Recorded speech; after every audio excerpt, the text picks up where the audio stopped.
Hello' guys, কি খবৰ? ভালনে আপোনালোকৰ? আশা কৰোঁ সকলোৰে খবৰ ভালেই নিশ্চয় আৰু মোৰো খবৰ ভালেই চলি আছে। আৰু ৰাতিপুৱা আজি 8টা বাজিছে, 8টা বজাত ভিডিঅ'টো ষ্টাৰ্টিং কৰিছোঁ। যেতিকে ভাবিছোঁ আজি নতুন ঘৰটোৰ টিংপাতখিনি লগাম, কিন্তু দেখিছেনে সূৰ্য দেৱতা আজি একেবাৰে দিম বুলি দিছে আৰু ৰ'দটো এনেকুৱাকৈ দিছে।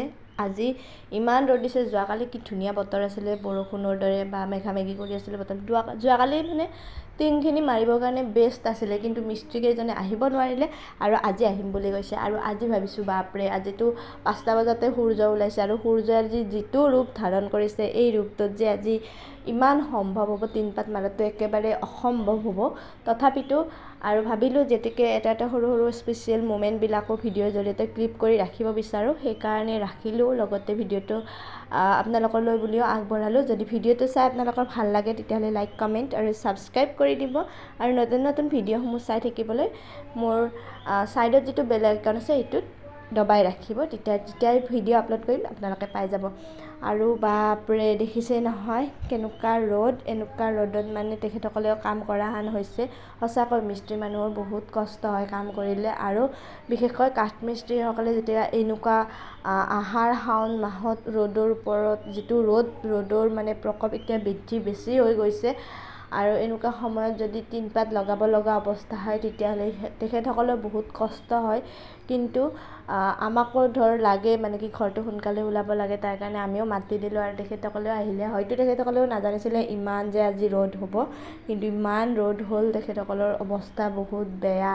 তথাপিতো ৰৈ কামখিনি শেষ কৰিম বুলি ক'লে। বেয়াও লাগিছে কাৰণ ইমান ৰ'দ, জিৰাবলৈকে একেবাৰেই চাহ নাই। তথাপিতো তেখেতসকলে কামখিনি কৰিছে, 2খন টিং উঠাই 2খন টিং নামাই তেনেকৈ কামখিনি কিবা কৰি বাৰু শেষ কৰিলে। আৰু শেষ কৰিলে ঠিকেই, কিন্তু লাষ্টত এখন টিং আকৌ ৰৈ গ'ল, কাৰণ যিডাল কাঠ আছিলে কাঠৰ ছাইডত তামোল আছিলে, সেই তামোলডাল যেতিকে কাটা হোৱা নাই তাৰ কাৰণে কাটিবলৈ একেবাৰে ৰৈ গ'ল। আৰু এতিয়া তেখেতসকলে কামখিনি কৰি আছে, বেয়াও লাগি আছে। মাজে সময়ে বাৰু তেখেতসকলৰ যোগান পাতিও ধৰি আছোঁ। আৰু এই টিংখিনি আমাৰ ডাইনানোমৰ হয়, যিটো জিন্দাল টিনপাত বুলি কয় তাৰ। আৰু এইটো 17 ফুট আছে টিঙৰ দীঘলটো। আৰু এইটোতো ডাইৰেক্ট দোকানত গ'লে কিনিব নোৱাৰে, এইটো অৰ্ডাৰ দি কিনে বনাই আনিছিলে। আৰু এখন টিং ডাঙোতে ইমান ওজন, ইমান কেইখন টিং মোটামুটি 17খনমান টিঙেই আছিলে।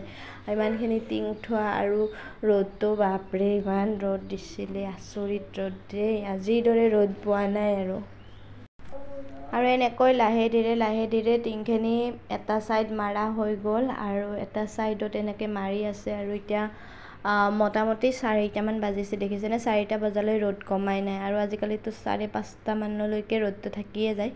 আৰু এই 4:30 মানত এইখিনি দৃশ্য দেখিছে কিমান ৰ'দ। এইটো ঘৰটোত আমাৰ সম্পূৰ্ণ ৰ'দ পৰে। ৰাতিপুৱা সূৰ্য উদয় হোৱাৰ পৰা একেবাৰে সূৰ্য ডুব যোৱালৈকে মানে সম্পূৰ্ণ ৰ'দটো থাকে। আৰু গৰমৰ দিনত থাকিবলৈ বহুত অসুবিধাও হয়, কাৰণ ৰ'দটো সম্পূৰ্ণ থাকে ন। ইমান গৰমৰ উত্তাপ বাঢ়িছে, তথাপিতো এনেকৈয়ে থাকিব লগা হয়। আৰু লাহে ধীৰে ঘৰটো এনেকৈ কমপ্লিট মোটামুটি কৰিলোঁ, আৰু বহুখিনি কামেই বাকী আছে। আৰু এইবিলাকত প্ৰতিটো কামতে, প্ৰতিটো কষ্টতে মোৰ হাজবেণ্ডৰ তেখেতৰ বহুত মানে কষ্টৰ ফলত আৰু বহুত সপোনৰ ফলত মানে তেখেতৰ ঘৰটোত ছাকচেছফুল হ'বলৈ গৈ আছে, আৰু আশা কৰোঁ ছাকচেছফুল হয়। বাই।